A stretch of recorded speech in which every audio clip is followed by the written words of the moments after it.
That we have a quorum. We have 5 trustees present, and I would like to introduce Ms. Riccio from Daysville Elementary School, who will introduce us to her students who will be leading us tonight in the Pledge of Allegiance.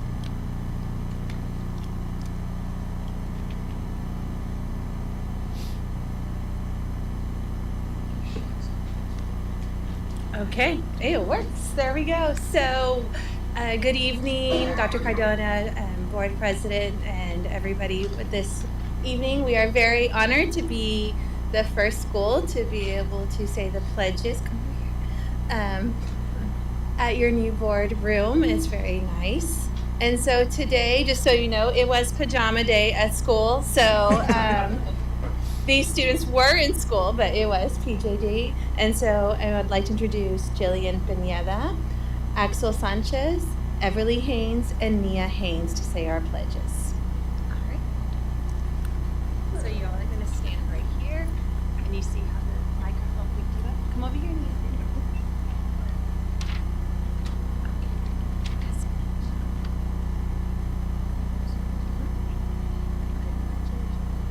Allegiance to the flag of the United States of America and to the republic for which it stands, one nation, under God, indivisible, with liberty and justice for all.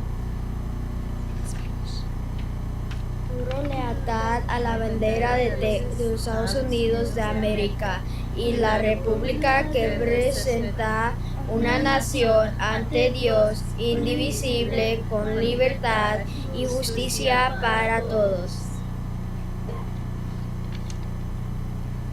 Honor the Texas flag. I pledge allegiance to the Texas, one state, under God, one and indivisible. Orna la bandera de Texas. Prometo lealtad a ti, Texas, un estado ante Dios, única e indivisible.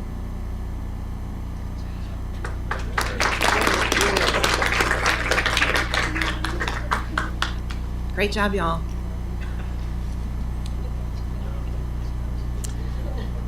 Next, we'll move into public forum, and we have 4 speakers signed up to speak. The first is Jason Roberts.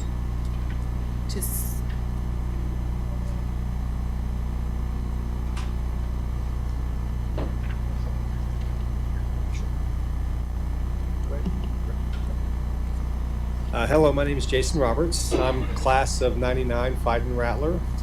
Live here in San Marcos, raised my kids, and have been here for many, many years. I was born in San Marcos. So I'm also the founder of Upward Communities and the one responsible for doing a $100 million investment in Kyle or Hayes for Hayes CISD and building them 300 to 1,000 houses for their school district staff.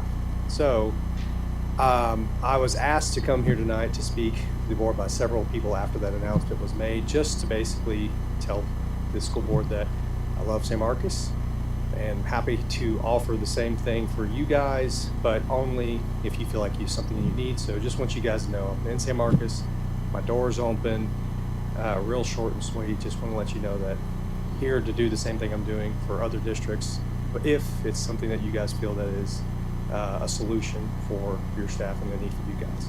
But it's all based off of leadership. You know, we funded the capital for that. It's 100%. The capital's our risk, and we are doing it to solve a much larger problem that we feel across the country, not just here locally. And you know, we're excited about it. It's our passion project, and we hope to do a lot more of it. But there's a lot to understand, a lot to go through, and just want to make sure that we've already talked to some people in the community. Got a great community. That's why we live here. So in public comment, I guess I'm not really prepared. I just was told to come up here, and so I wanted to let you guys know that I'm available if you think that's something that you'd like to lean into. Thank you. Thank you. Our next speaker is Susan Seaton.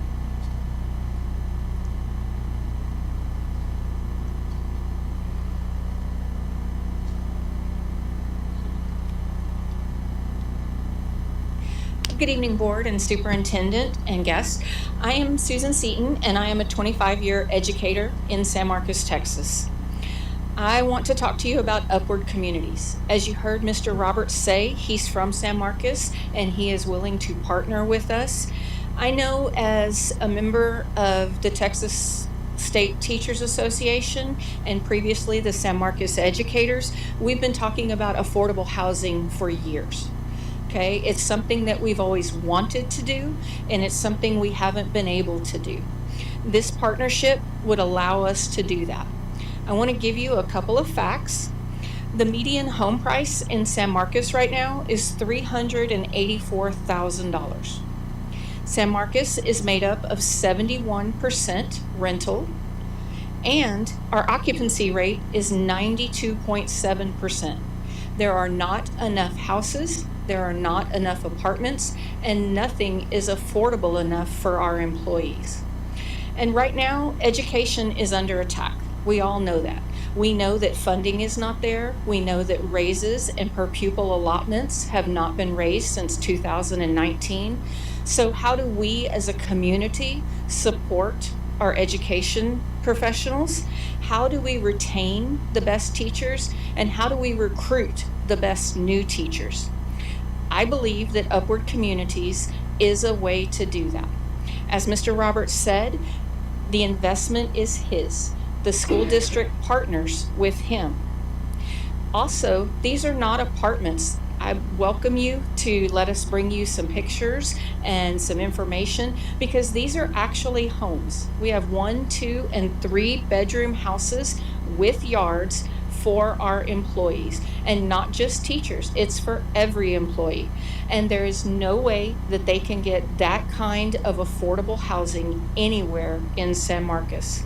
So again, I want to make sure that Hayes doesn't have the only jump on recruitment. I want to make sure that we have those benefits available to San Marcos because this is where I live and where all 4 of my children went, and hopefully my grandchildren will go. So I want to make sure that the future of San Marcos and the future of San Marcos CISD is partnering with us and has the information to make a great decision for our employees. Thank you. Thank you very much. Next, we have Blanca Tristan.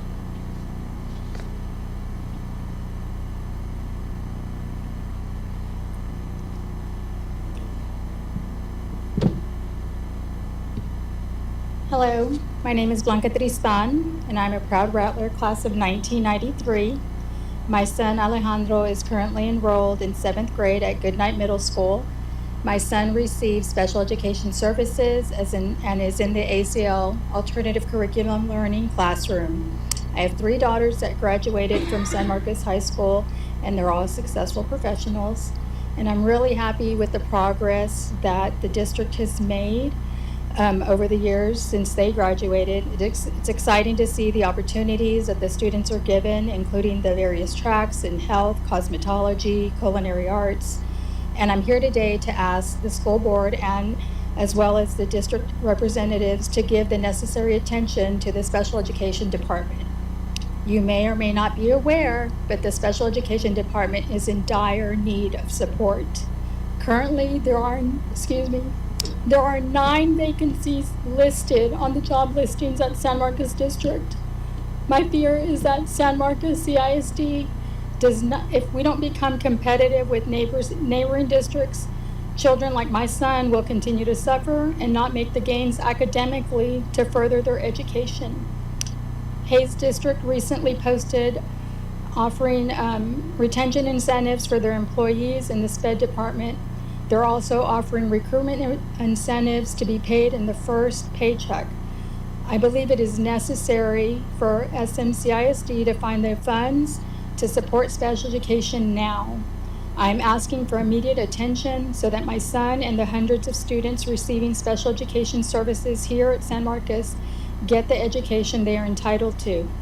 In the past 8 years, the special education department has had 3 different SPED directors. My son had 1 teacher at the beginning of the 2024-25 school year, and currently his classroom is sharing a teacher with the classroom next door. Last year at the beginning of the school year, the class didn't have the instructional assistants until well into several weeks after school started. Do you understand my concern? My son and his classmates not only deserve but are entitled to, by law for now at least, a free public education. As a parent, I share the same dreams and ambitions for my son that many of you have. I want him to further his education and training. I want him to live independently. I want him to have happiness. There's a program right here at Texas State for young adults with intellectual disabilities. It's called Bobcat Rise. It is just one of many offered in Texas.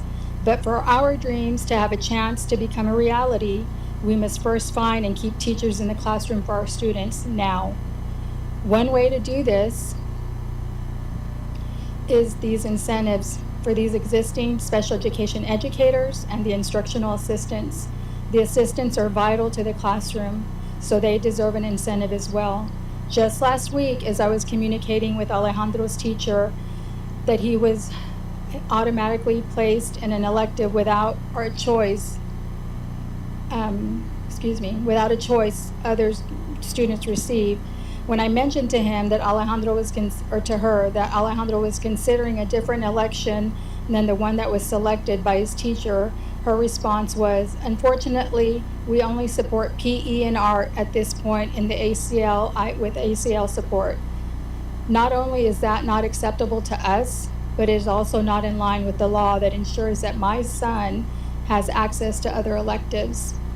I want to thank you for your attention and your time, and I look forward to not only your commitment, but to your action in improving the district, particularly in the special education department. Thank you. Thank you. And our final speaker this evening is Nicole Yonker.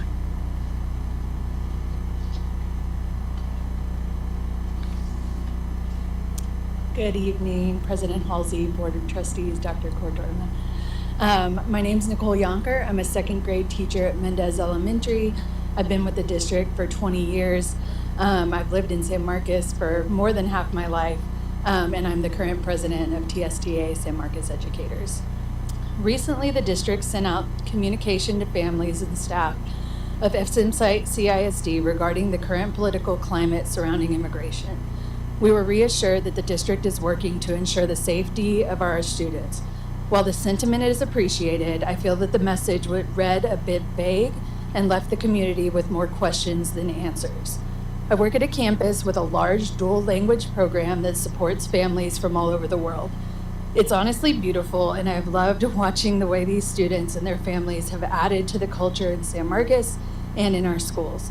I believe that SMCISD does a great job of welcoming these students and providing resources for families. Now more than ever, we need to offer this support by way of specific measures that are being taken to protect our children. Teachers want to know their rights, responsibilities, and obligations regarding immigration and customs enforcement. I pity anyone who tries to come between a San Marcos teacher and her student. Parents need to know what campus protocols are regarding potential raids. Students need to feel safe in order to keep learning and growing. The same way that we prepare for any other threat to student safety, we must be ready, and stakeholders must know what our plan is in the event of a raid. I think this is an opportunity for the district to be a beacon for the community the way it has been so many times before. In my 20 years here, I've seen the community look to us for guidance in the harshest and most uncertain times. Let's rise to that need and let's get some information out. Thank you. Thank you.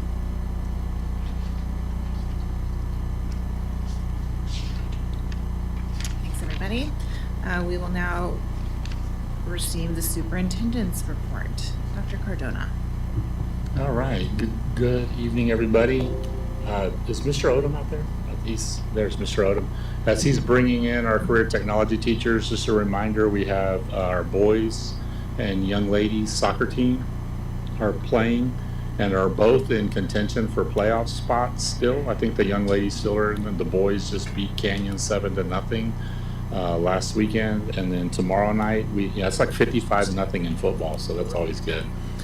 And then tomorrow night we have our young ladies girls basketball team who's in the Elite 8, Final 8 teams in the state of Texas for Class 6A basketball. They're playing San Antonio Churchill, and so that game is at 8 o'clock after the doubleheader. but I am going to turn this evening over to Mr. Clayton Odom so that he can introduce the fabulous, Clayton Odom, CJ Odom. He can introduce the fabulous career and technology teachers that we're getting ready to honor. So good evening, board, trustees, Dr. Cardona. We're representing our CTE staff here today. Two things. Number one, February is CTE month, and so we typically do something to recognize the work of our career and technical education staff during this month. The city, this last Tuesday, City Hall recognized CTE month for month of February by the city of San Marcos. And so this year we had the distinct pleasure of kind of adding to what we would normally do in a February, thanks to an award earned this month or this year by CTAT, the Career Technical Association of Texas. What happened was CTAT did program reviews of CTE programs across the state. It was a very intense process. It had an 11-point rubric. So we sent information about financials, about student outcomes, about test scores, and industry-based certificates, industry partnerships, programs offered, future plans, committee members, different things like that, just to see how the program was run. As you can imagine, the countless amounts of school districts in the state of Texas. Finally, at the end, only after the rubric was scored, 38 schools in the state of Texas were honored and recognized as a CTE District of Distinction. And so one of our teachers has the award that we earned. We also got a banner that we can fly at the high school. And so we are proud, first of all, for this staff to have led the way for San Marcos CISD to now be a CTE District of Distinction.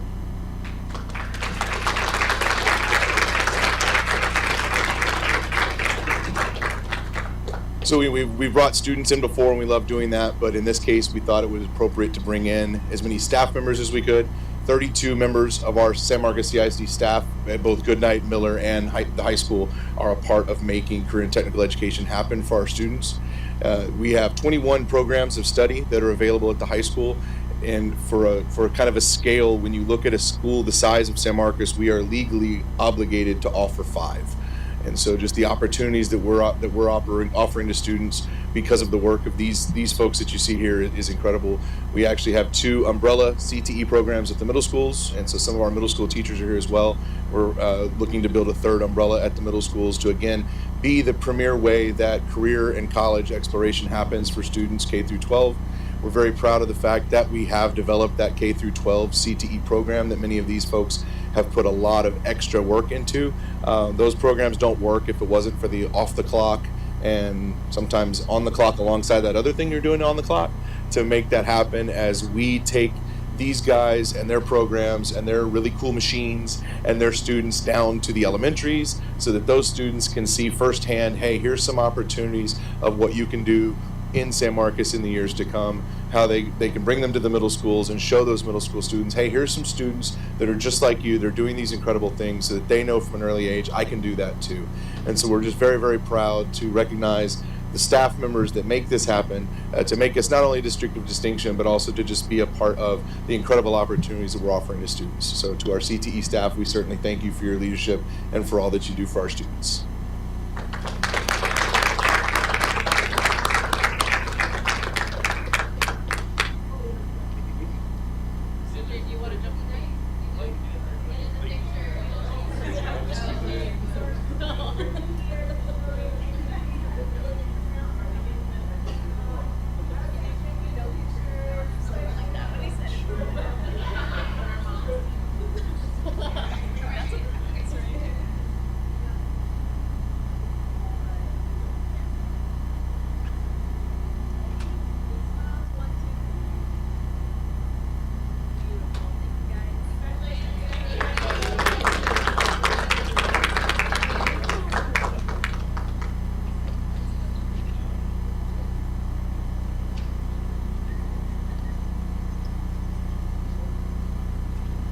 Nino, don't leave yet. So one of the things, they're all great teachers, are phenomenal, but Nino, he's trying to hide. Wait, raise your hand. When I first got here, just so the community knows, he is our first Grow Your Own. He's one of our first Grow Your Own. He is a San Marcos kid, went through university, and now he's teaching our kids. So, we do wonderful, great work. He's the first of many. We have EMT kids that are now working for the city of San Marcos, that are products of the teachers you see before you, culinary kids and cooking, all over. You can name it, welding, at Epic Piping, they're all over the place being leaders. I know Mr. Fernandez has a plan to start showcasing those kids, and so he'll be reaching out to you all to get their names so that we can track them down and spread the word about the great words. So that's all I wanted to say. He's one of many great people that are standing back there that do amazing work. So thank y'all. I want to say thank you too, and I forgot. I want to also say thank y'all and echo Dr. Cardona's words. As a parent, I've had kids in many of your classes, and I've seen firsthand the work that you do with them, and I really, really appreciate that. Also, I'll tell you know that I was at a meeting about 12 hours ago with Dr. Cardona in this building where he was touting all of your achievements to the public and saying that because of y'all, we are going to be the driver of the economy, the workforce economy here in San Marcos in the next 10 years. So thank you very much. We appreciate you. Madam President, that's all for the superintendent's report. Thank you. Next, this evening, we have two proclamations. The first one, because we did not have a meeting in January due to the weather, we are going to have a proclamation declaring January retroactively as National Human Trafficking Prevention Month. Ms. Lopez, would you like to do the honors? Whereas January is recognized as Human Trafficking Prevention Month, human trafficking is a public health issue and crime that harms the health and well-being of individuals, families, and communities, often across generations. Whereas nearly 25 years of the passing of the Trafficking Victims Protection Act, an estimated 27.6 million people are subjected to human trafficking globally, with cases reported in every U.S. state and territory. Whereas human trafficking can happen to anyone, but certain populations are at greater risk, including people affected by abuse, violence, poverty, unstable living situations, or social disconnection. Whereas human trafficking is connected to many other forms of violence and exploitation, and often shares common risks and protective factors such as lack of resources and unsafe environments. Whereas strengthening communities requires collective action to reduce the conditions that contribute to exploitation, build resilience, and create environments where people are protected from human trafficking and other forms of violence. Whereas San Marcos CISD is committed to ensuring that those impacted by human trafficking receive services that are trauma-informed and responsive to their individual needs. Whereas a successful response to human trafficking requires a coordinated community-wide effort that includes collaboration across sectors and with those who have experienced human trafficking firsthand to ensure that services and programs are effective and meet the needs of all survivors. Therefore, the San Marcos CISD Board of Trustees do proclaim January 2025 as Human Trafficking Prevention Month, reaffirming our commitment to prevent and combat human trafficking by increasing awareness and building diverse partnerships to support a comprehensive response for individuals impacted by human trafficking.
founded Nosotros la Gente, We the People, a nonprofit organization dedicated to providing new shoes for children in San Marcos, in the San Marcos area. This organization has donated over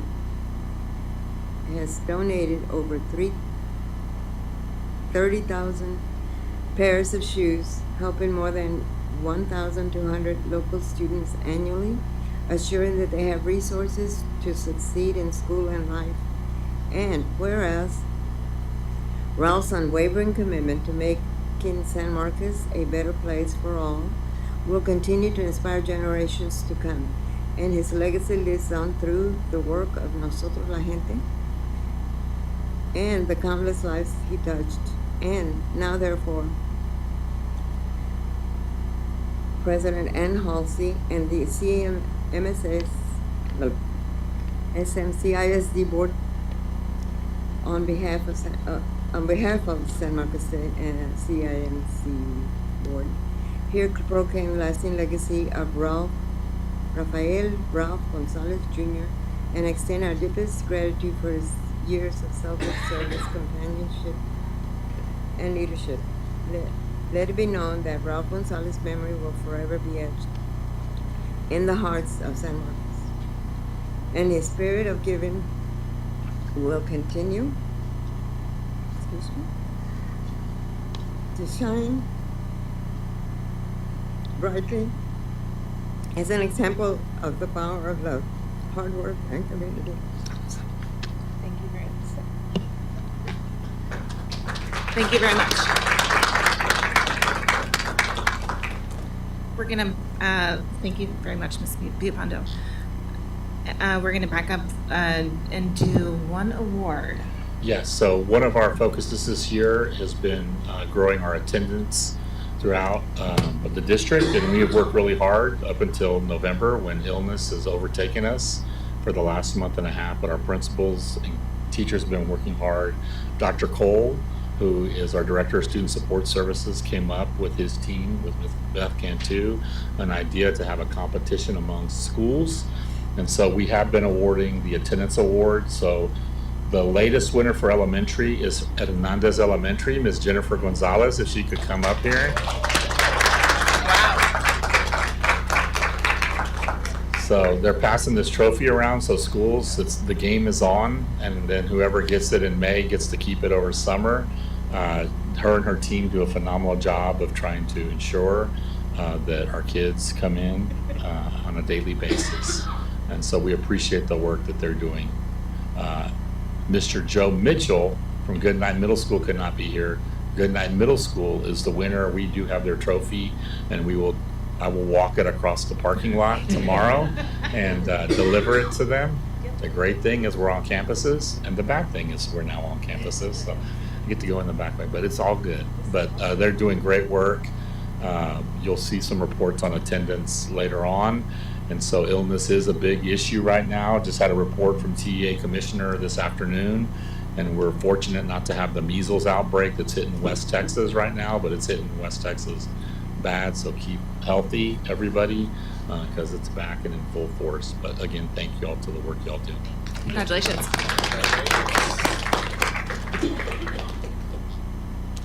Terrific. And then, without further ado, we will move into the quarterly academic update, including the district common assessment number 2, please. And we have Mr. James Navarez, Lacey Mariowski, and Dr. Monica Valadez, who are representing Team Academics.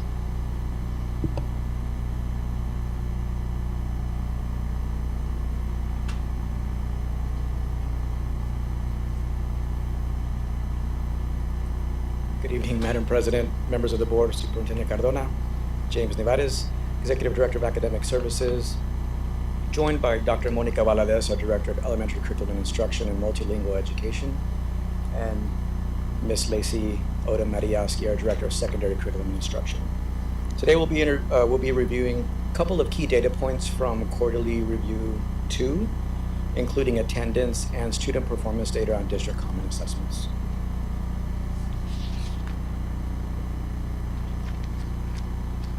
In quarter 1, we highlighted our emphasis on 80-50-30 for approaches meets masters, and we talked about building common data protocols and common language and methodology for reviewing data. That continues to be a focal point. As we moved into Q2, these expectations have remained, like I said, a focal point for us. Continue to guide campus efforts for the remainder of the year. We are still committed to building our district-wide data protocols and narrowing that focus for the groupings of students that you see on the screen: emerging bilingual, special education, economically disadvantaged, and our gifted and talented. Campuses continue to utilize our key performance indicator scorecards to assess progress toward achievement across multiple data points from attendance, discipline, OHI information, and district common assessment performance. In January, principals presented updated data for District Common Assessment 2 to their campuses, and teachers engaged in a round of data analysis to disaggregate data, look at data to see where students are performing and how they can group students so they can set targets for how to improve student performance with District Common Assessments and ultimately drive student performance for our STAR. They also used the key performance indicators to drive comparison between Q2 and Q1, help gauge trends, do a trend analysis, and ensure that the campus has the right focal points for moving into Q3.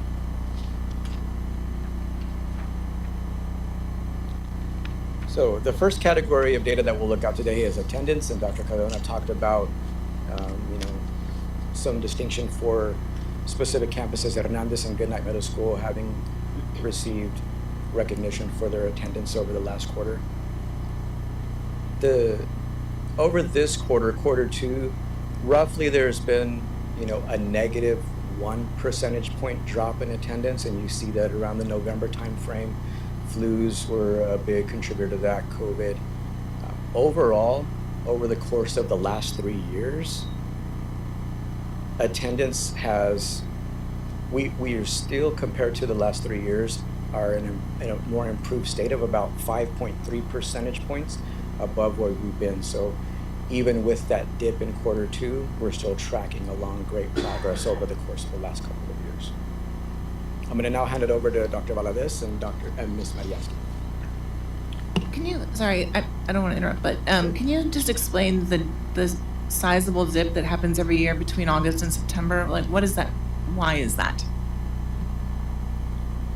I don't have any exact evidence to say what exactly is causing that. There are various things that happen.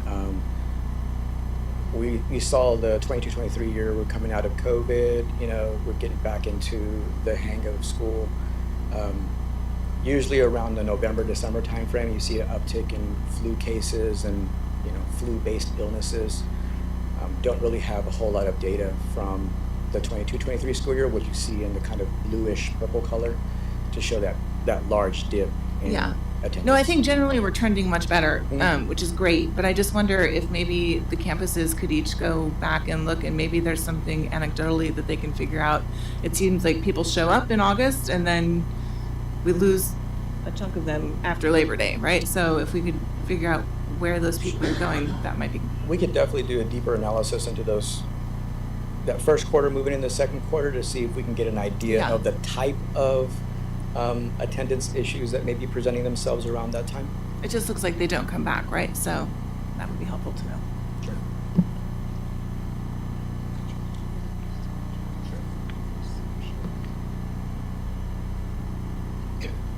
Good evening. So Mr. Nevares is handing out a hard copy. The data that's reflected on the screen is different that is on your board book or in your board book. And so I'll explain a little bit about why that is. So we noticed a discrepancy in the student scores for RLA, and this just applies to RLA. It turned out it was some sort of glitch in Eduphoria, and so the specialists worked with Eduphoria, our platform, so that they could fix the glitch and then rescore those assessments. So rescoring those assessments gave us different numbers than what was reported originally. So if you can see All of our scores went up in all of the performance levels and also all of the subpopulations that Mr. Nevares pointed out at the beginning of the presentation. This is an increase between, of course, our fall assessment and then our winter assessment for RLA. And if you notice, there is 11 areas in which there was a minimum of 5 to 14 percentage points that were increased. So for math, as you notice, they all decreased. But as we had mentioned last time we presented on math scores, math concepts are not recursive as RLA scores are. So RLA concepts typically are build upon one another from really from grading period to grading period and then from year to year. Math concepts not always are recursive. For example, algebraic thinking, etc., geometry are quite distinct standards. And so the standards that the students are assessed in winter can be significantly different than the ones that they were assessed in fall. So what we did was we compared also to give you some insight, winter 23 to winter 24. So if you look at winter 23 to winter 24, we put those in the right bottom hand corner. And again, as in RLA, we see increases in all our performance levels and also in all of our areas, which is really spectacular because oftentimes we see some growth in some areas but then dips in other areas, and this is across the board an increase in all areas. Just to add, some of the things that we're continuing is, of course, and you all know this, continuing to really push on grade level instruction with rigorous materials in our reading and our math content areas, and also really aligning that effective instructional practices across all our 7 elementary campuses. And then staying on track, this is one of the biggest things, is staying on track with the pacing calendar of those standards so that we are teaching all of the standards before the STAR. So, thank you.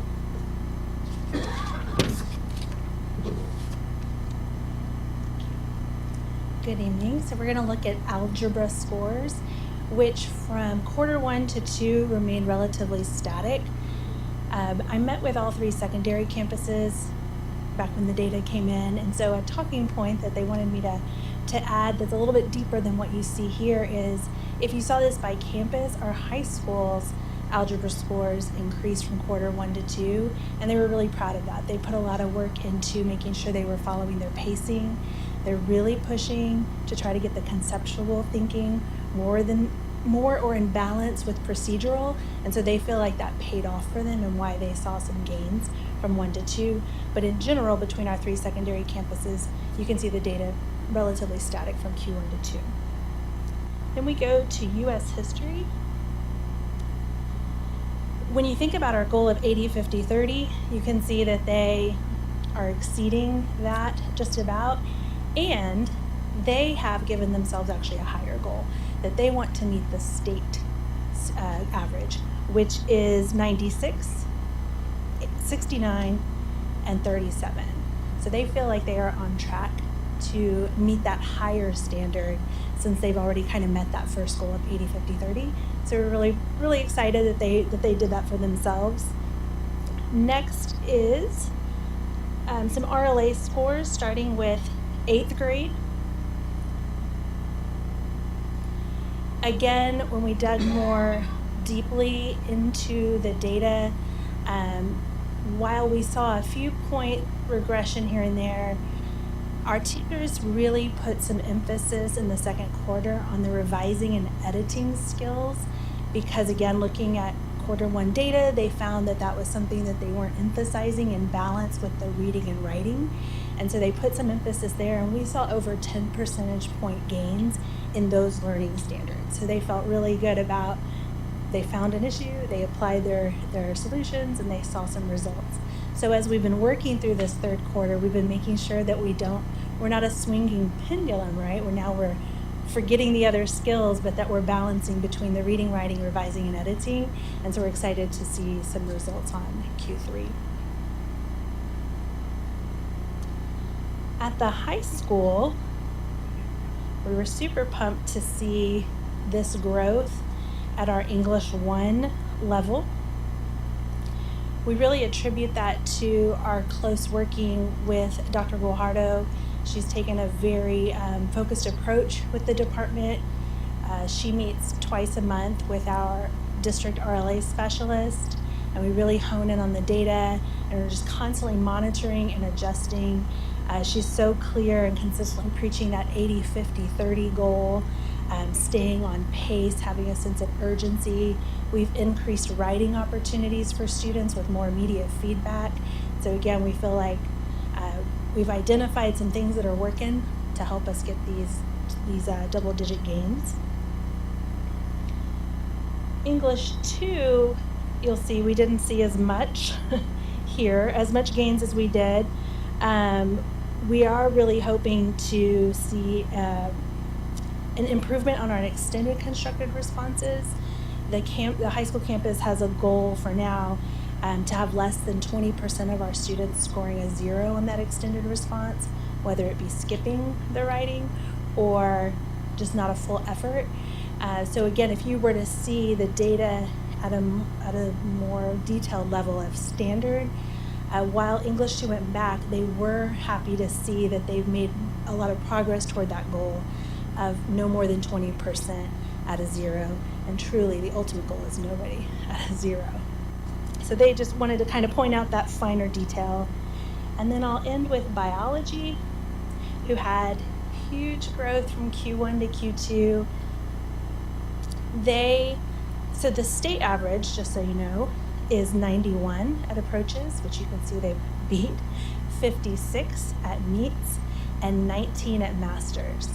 This is a very exciting group of teachers. They are relentless and borderline obsessive with making sure students are learning. They really, nothing phases them. There's no excuses. They just teach, assess, reteach. I mean, they are relentless. They're a very exciting group to watch. And so it was great to see how happy they were. And in fact, their team lead was named Teacher of the Year at the high school, Brittany Masciella. So she's a big factor in helping move that group. All right, so that is our report of the data from December. I have one question. On the high school classes, how are you identifying GT students?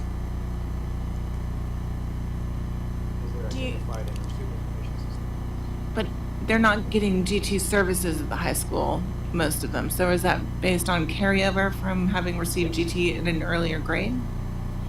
So they're identified here because of that, marker in the system that pulls their data. Okay. In that format. Okay. Any other questions? I do have one. I'm wondering, do you have an idea of how these scores, I love the comparison on the math because that did look very scary. Do you have an idea of how we're looking compared to last year on the rest of the scores? Have we improved from there as well? Are we stagnant? What's that looking like? Yes, compared to last year, it's kind of same as elementary. We did see improvement. And in particular, our 8th graders, we not only looked to see how 8th graders last year, so current 9th graders, did on this second quarter.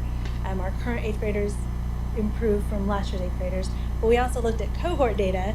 So our current 8th graders did better on Q2 than they did as 7th graders. So that's great to see, apples for apples, same cohort, to see that growth from 7 to 8. So again, across the board, yes, growth from this point last year, but we were really excited about our current 8th graders showing that cohort growth. The only comment I wanted to make was to say thank you. I have been stopped by numerous teachers in the last few weeks who have told me that they really appreciate the way that we're doing PLCs and that they find them valuable. These are high school teachers, and so whatever we're doing is great. Let's keep it up, and I just wanted to give you that feedback, so thank you. Thank you very much. And we will continue on with the TAPR report.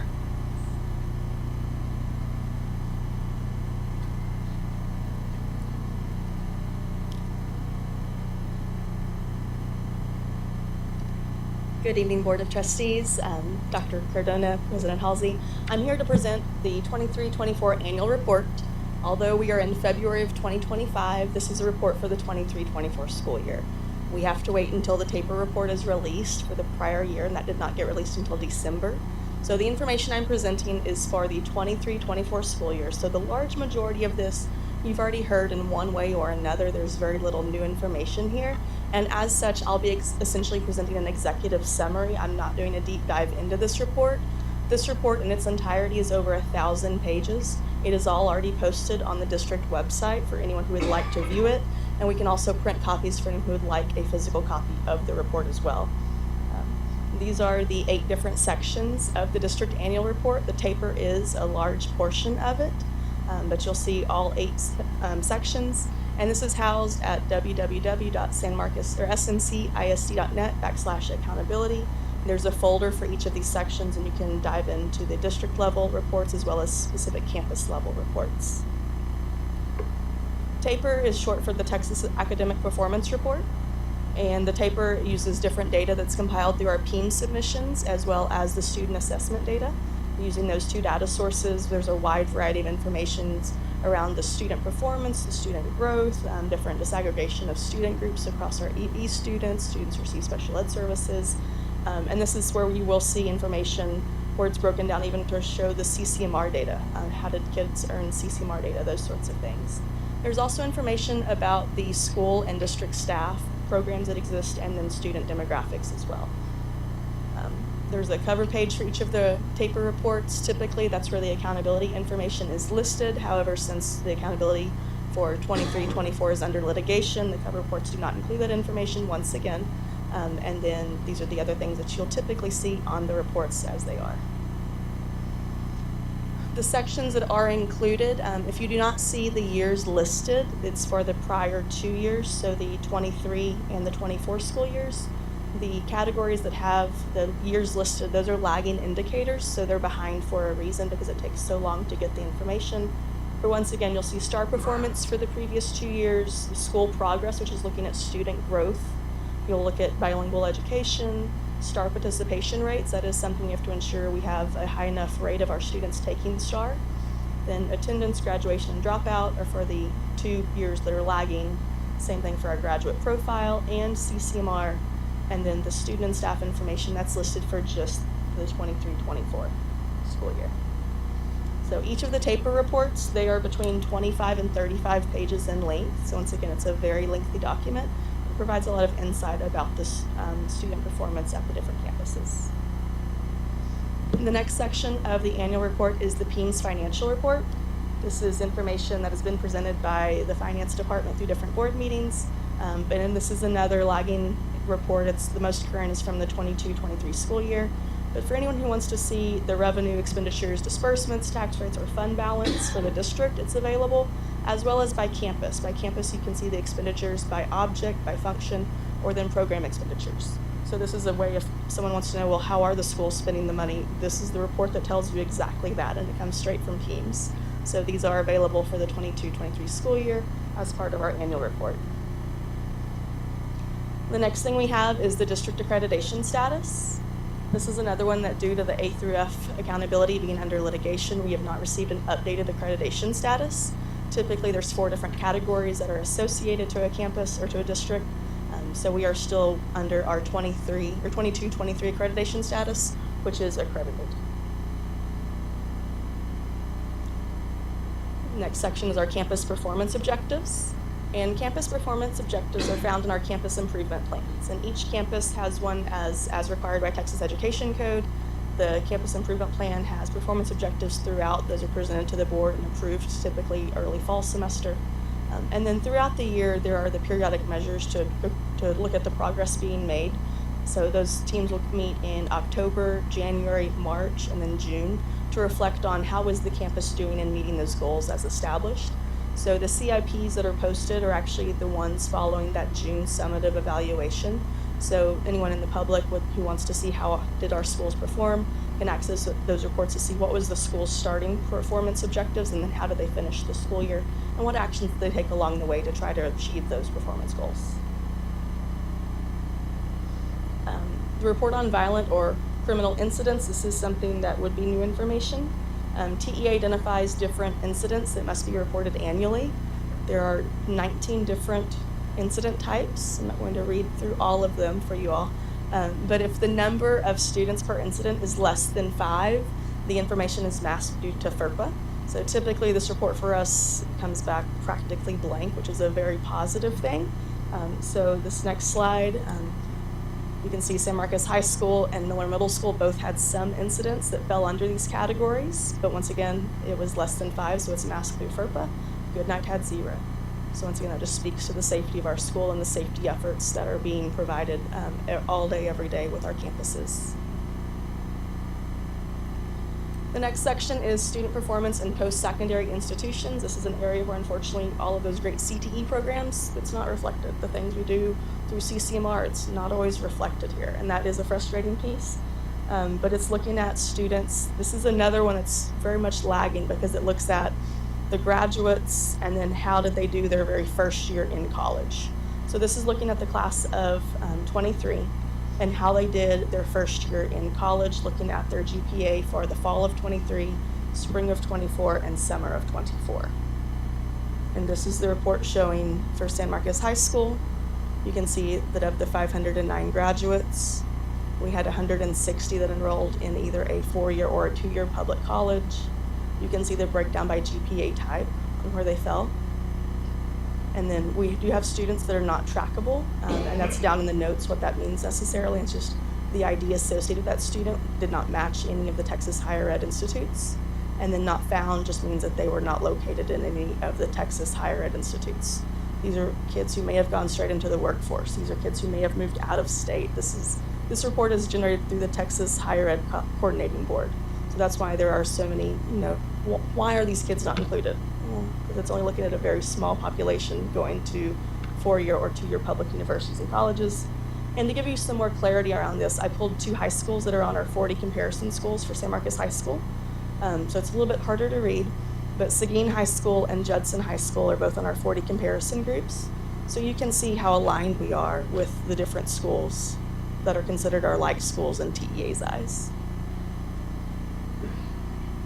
So roughly the same number, same percentage of students going to a 2-year or 4-year college or university out of the total number of graduates.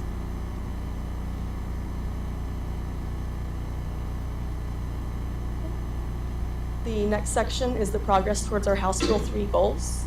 House Bill 3 goals were initially adopted in June of 2020, and the 2024 year was the last year that fell under those. So we will have new goals that will be presented as part of the strategic plan for the district moving forward. But kind of wrapping up where we finished, the initial goals that were that 3rd graders would score meets or higher on reading would increase from 37% to 44%. Looking at 3rd grade math would increase from 38 to 46%. And then looking at the increase of CCMR from 47.8 to 57. So from when these goals were presented, a lot happened between COVID and then STAR redesign and the different TEKs being assessed on the test. So there are a lot of moving pieces on this one. But you can see how we finished up. 3rd grade reading finished at 39%. These last 2 years, there was the dip down as the writing TEKs were included these past 2 years. So we did not meet the goal that we had set out for the end of 2024. Looking at 3rd grade math at the meets level, same thing. We had a goal set that was at 46%, and you can tell that after COVID, we were very much impacted and we never fully rebounded from that. The hopes is that with all of the data analysis that we are doing this year, the active monitoring of our student performance, that we are being more proactive with the needs of our students and having that aligned approach to ensure that we are meeting the needs and really done that meets or higher. Once again, this is the meets grade level, not approaches. So we're wanting to get our kids where they are at grade level. And then lastly was the CCMR indicator by graduating class. Initially, the goal was to get to that 57%, because at that time, a 57% would have given us an 88 for accountability. Well, then the state changed that metric, but we won't get into that one. But we finished at a 55, which is just right below that 57%. So overall, you can definitely see that the CCMR is moving in an upward direction. And this is another one that's hard to track because it is a lagging indicator. And they changed the rules after a group of kids has already moved on, and there's nothing we can do to address that group of students. So we're very much looking forward to the information that will be coming out from our class of 2024 graduates. The final section is the TAPR glossary, and this is available online. Right now, it's only in English, but TEA is going to be publishing a Spanish version as well of the TAPR glossary. So once that is posted, that'll be added to the folders that are available online. And if anyone would like to see any of the information, once again, here is the website, and paper copies will also be available here at Central Office or at the campuses upon request. It is quite a bit to print out, but if someone really wants it, we will most certainly do that for anyone who asks. And if you have any more questions, or if anyone from the public would like a copy of it, you're welcome to go to your campus or to email or call me directly, and I can send you either the full binder as the PDF or get you a printed copy. Are there any questions?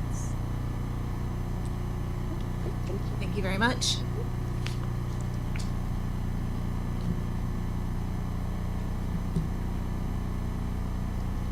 All right. I will now entertain a motion to approve the items on the consent agenda. So moved. Second. Seconded by Ms. Lopez. Any questions? All right. Everybody in favor of approving the consent agenda items, please raise your hand. Thank you. And the next item is item for action. Consider the approval of the agreement to provide joint funding for the provision of youth services. This is something that we talked about first last month, and then we discussed further. Are there any questions about this item? Okay, is there a motion?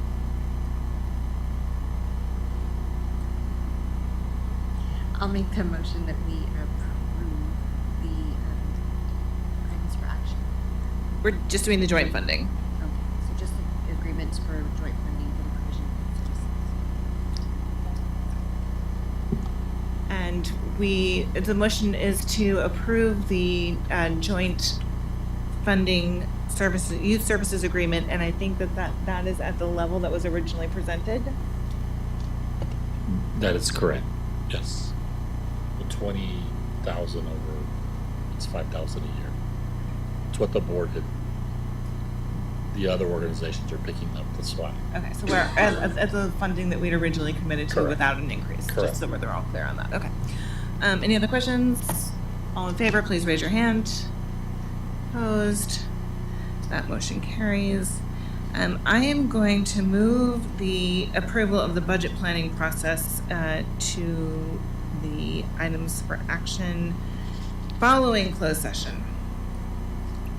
So now we are going to move into the consideration of and approval of targeted improvement plan for Travis Elementary School. Is there a presentation on this? There is not a presentation. It is in the board packet.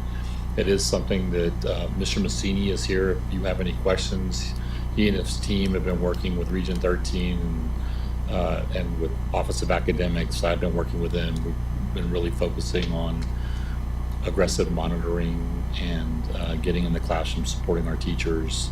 It's the plan that was presented in the book. Any questions? Is there a motion?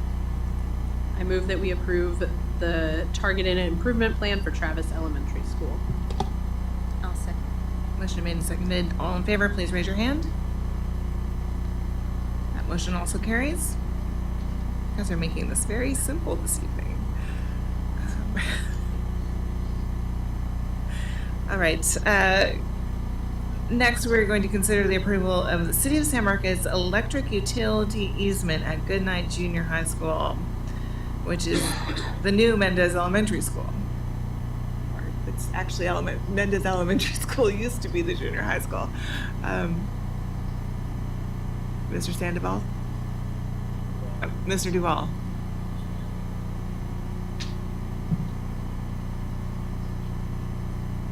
Good evening. The item for action on this specific is for an electric utility easement at the new Mendez site.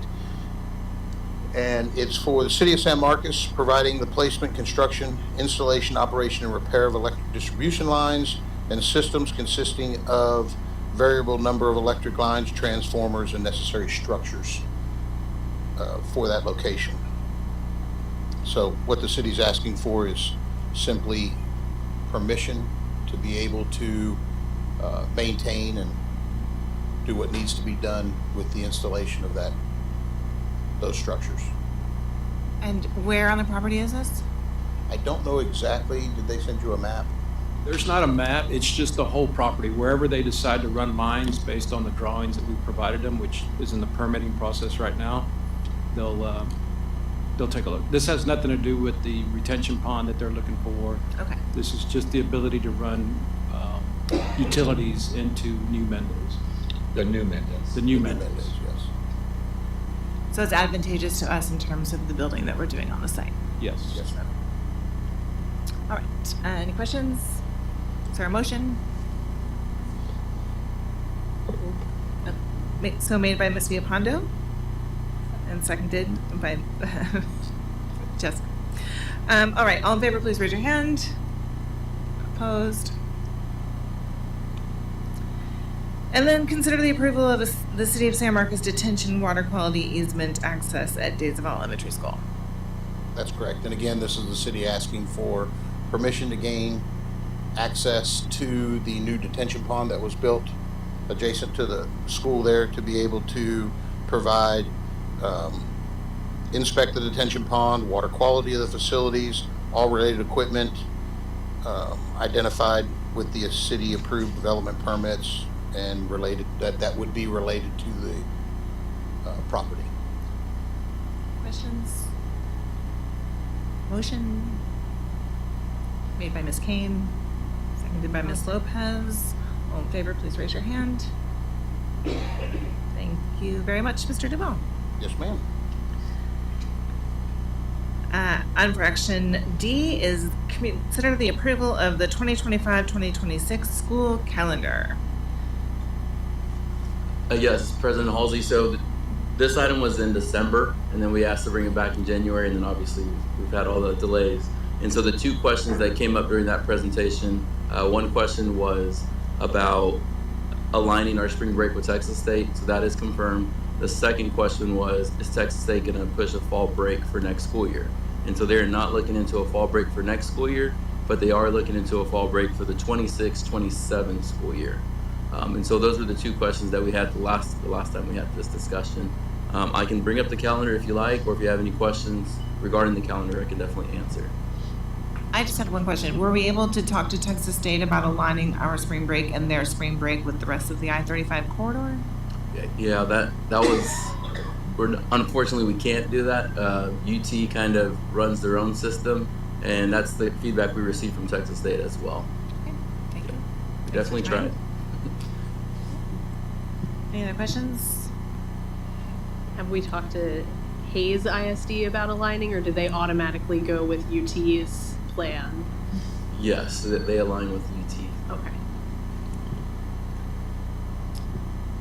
Is there a motion? Made by Ms. Villalpando, seconded by Ms. Kane. All in favor, please raise your hand.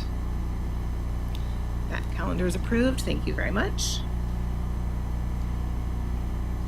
And then at this time, I'm going to move us into closed session as authorized by section 551.071, 551.072, 551.074, 551.076, and 551.129 of the Texas Government Code.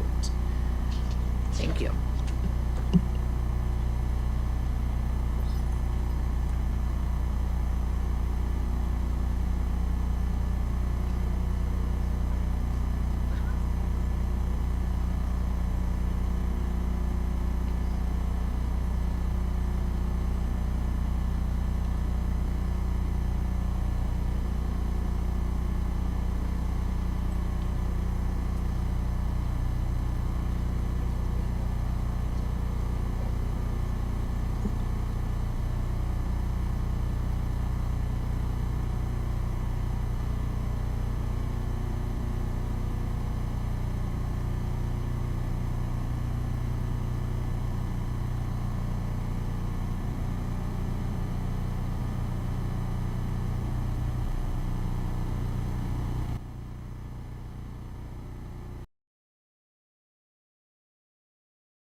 to item 8 items for action. Item number A2, consider the approval of the budget planning process for the school year 2025-2026.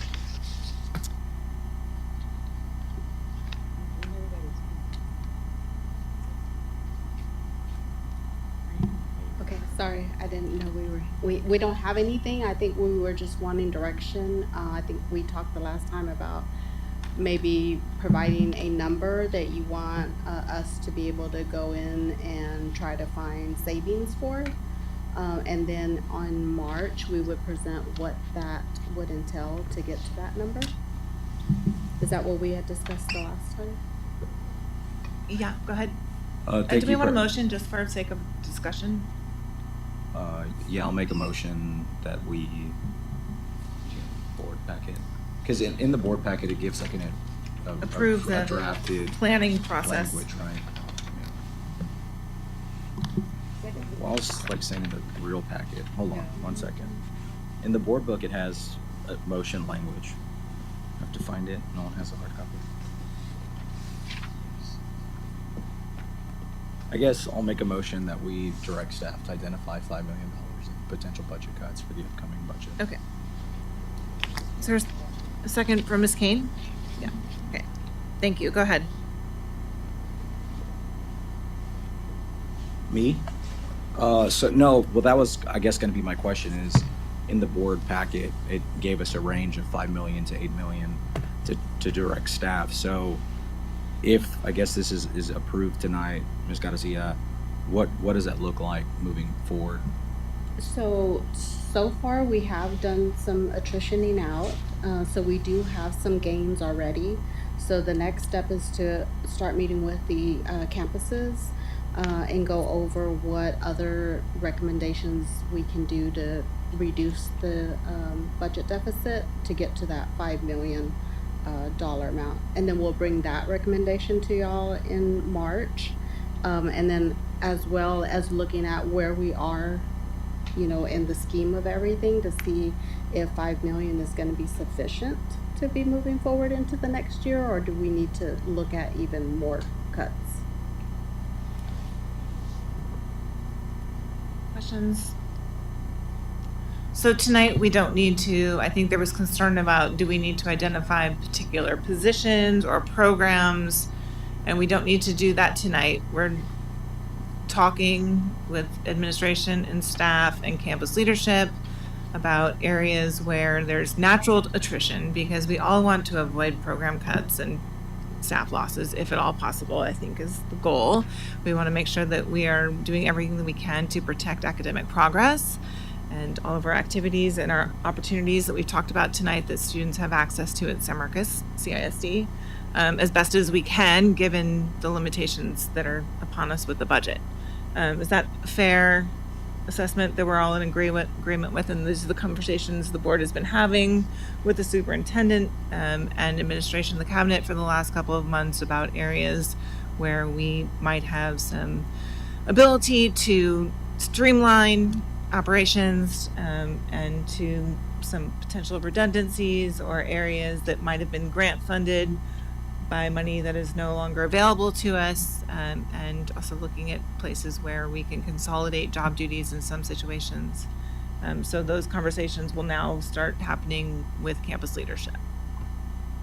Correct. And we've kind of already begun, and if you give us we're going to take the 5 million as like a baseline approach and begin from there. And so we'll begin the planning process with the principals to start doing their staffing allocations. The idea is they kind of know their campuses and their communities, so they can prioritize. We want to have some consistency across all districts to protect the things the board has made a priority, but also, you know, look at some areas where they can say to us, like, okay, our teachers at 3 through 5 will be at 27-1 if we can do this, you know, and then move things around.